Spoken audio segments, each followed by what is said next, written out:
Pendant ce carême 2026, l'évêque Akas du Tchitelievo en Serbie a formulé un nouvel anathème dirigé contre, je cite, le sionisme et l'œcuménisme judéaisant.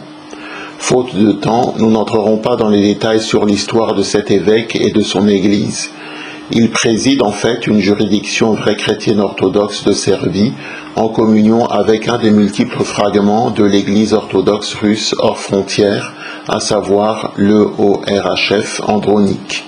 En Europe occidentale, il administre d'ailleurs temporairement la mission du monastère de Lesna. Les personnes présentes sur YouTube, TikTok, Instagram savent peut-être d'ailleurs que la chaîne Tradition orthodoxe est gérée par des paroissiens qui relèvent de cet évêque. Le texte de l'anathème est précédé d'une introduction historique assez longue et assez intéressante. Pour les besoins de la vidéo, nous lirons cependant toutefois en premier lieu le texte de l'anathème et ensuite l'explication historique. Voici donc le texte de l'anathème en lui-même.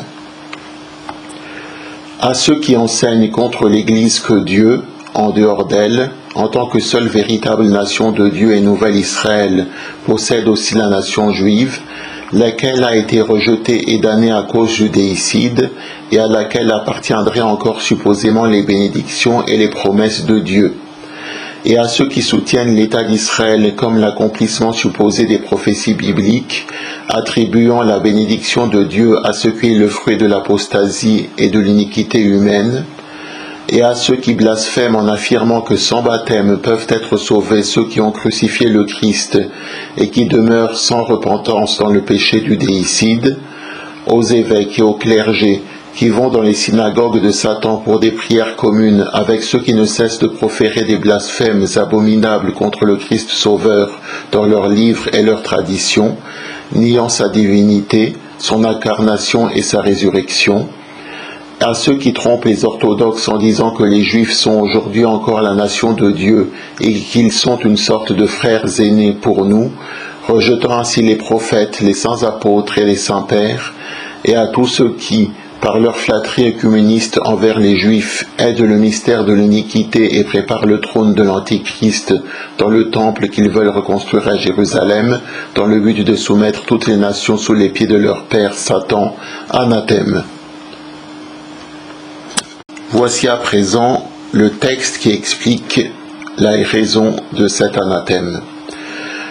Selon la tradition juive antichrétienne et les interprétations rabbiniques des prophéties bibliques, le soi-disant troisième temple, Amikdash, est censé être construit sur le mont du temple, mont Moria, dans la vieille ville de Jérusalem, à l'emplacement qu'ils considèrent comme le lieu du premier temple, celui de Salomon, construit au Xe siècle avant Jésus-Christ, et du second temple de Zorobabel, construit le VIe siècle avant Jésus-Christ. Selon la majorité des saints pères orthodoxes, tels que saint Éphrem le Syrien, saint Jean Chrysostome et saint Cyril de Jérusalem, le troisième temple ne sera jamais reconstruit. Et si par hasard les Juifs antichrétiens le construisaient, il ne serait certainement pas un temple légitime érigé pour Dieu, mais une synagogue de Satan dédiée à l'Antéchrist, l'homme d'iniquité. L'enseignement du Nouveau Testament concernant le troisième temple juif est le suivant.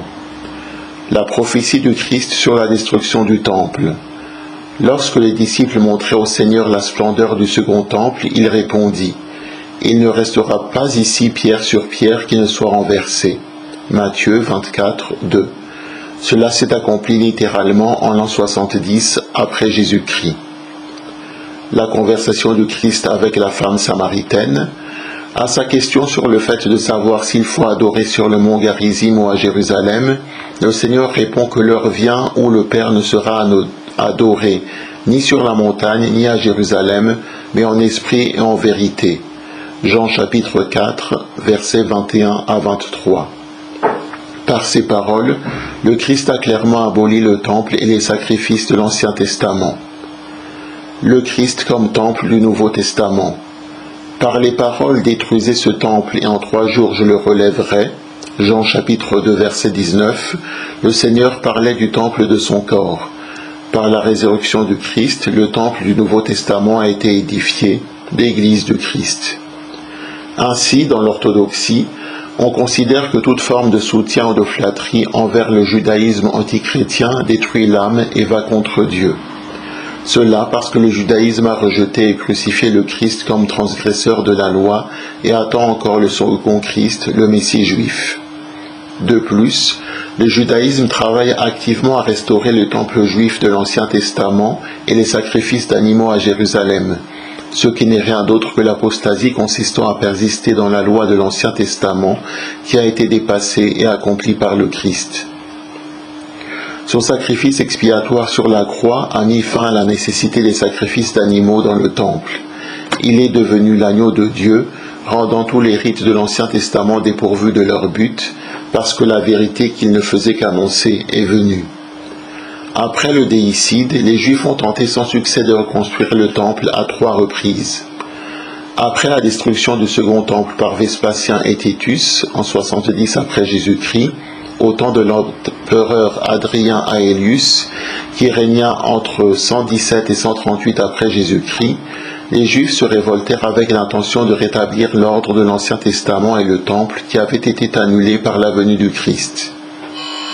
Ne voyant pas qu'ils font la guerre contre le jugement de Dieu, comme le dit Chrysostome, qui a ordonné que Jérusalem en tant que centre spirituel juif demeure pour toujours en ruine, mais il est impossible à un homme de faire la guerre à Dieu et de vaincre.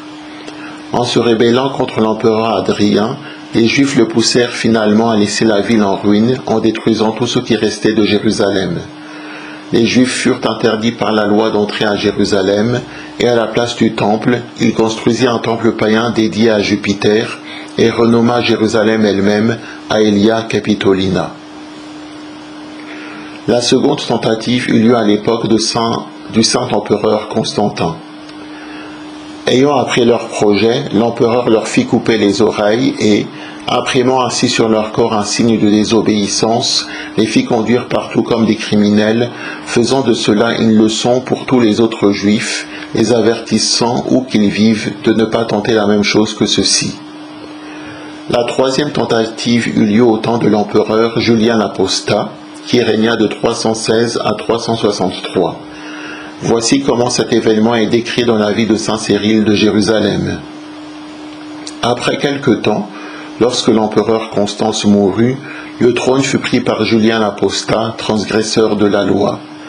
Au début, il se montra pieux et bon, mais lorsque Julien fut solidement établi au pouvoir, il renonça publiquement au Christ et accorda aux Juifs une grande liberté. Il leur permit de reconstruire le temple de Salomon à Jérusalem, les aidant avec des fonds provenant de l'impôt public payé à l'empereur. Et lorsque cette œuvre haïe de Dieu commença, saint Cyril de Jérusalem dit prophétiquement à son peuple que les paroles du Christ s'accompliraient sans aucun doute. Il ne restera pas pierre sur pierre. Luc 21, 6.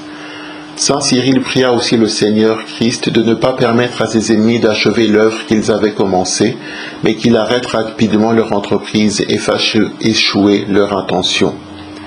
Et le Seigneur entendit la prière de son serviteur et accomplit ses paroles prophétiques, car une nuit, il y eut un terrible tremblement de terre qui non seulement détruisit tout ce qui avait été nouvellement construit, mais arracha et dispersa aussi les anciennes pierres qui restaient encore sous la terre. Tout cela fut dispersé de ce lieu par la puissance invisible de Dieu comme de la poussière. Et lorsque le matin arriva, beaucoup de gens se rassemblèrent là, s'émerveillant du miracle. Et lorsque les Juifs pensèrent entreprendre à nouveau le même travail, soudain un feu tomba du ciel et brûla tous leurs outils. Une grande peur saisit tous les Juifs. La nuit suivante, des signes de la Sainte Croix apparurent dessinés sur les vêtements des Juifs, qui ne pouvaient en aucune manière être effacés ni lavés. Peu après, le criminel Julien périt lors d'une campagne contre les Perses en l'an 363. Concernant cette troisième tentative de construction du temple, saint Jean Chrysostome déclare: « Lorsque les Juifs commencèrent à travailler à cette tâche illégale, en enlevant un grand monticule de terre, les restes du second temple, et en commençant à mettre à nu les fondations, soudain un feu jaillit des fondations et consuma complètement non seulement un grand nombre des ouvriers, mais même les pierres entassées là pour soutenir la structure.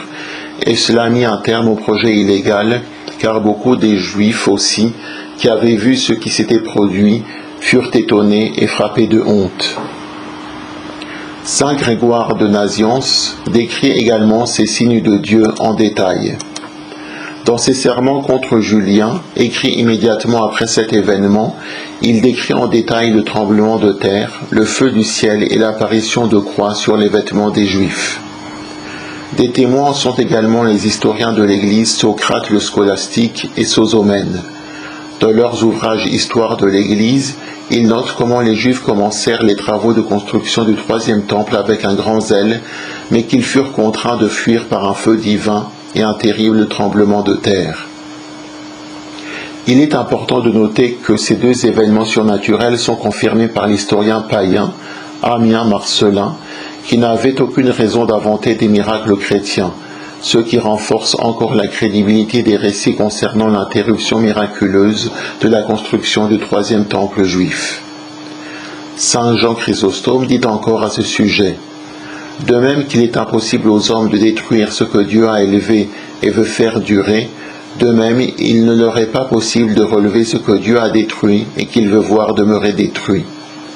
C'est pourquoi, afin que les Juifs ne soient pas encore effrontés et n'attribuent pas aux hommes la ruine de Jérusalem et du temple, Dieu n'a pas permis que seul le temple soit renversé, mais il fit disparaître tous ces signes miraculeux et toutes les choses qui avaient leur origine dans les cieux. Le feu qui consumait les sacrifices, la voix au-dessus de l'arche de l'Alliance, l'éclat des pierres sur le pectoral du grand prêtre et toutes les autres choses semblables. » Citons en détail les prophètes de l'Ancien Testament.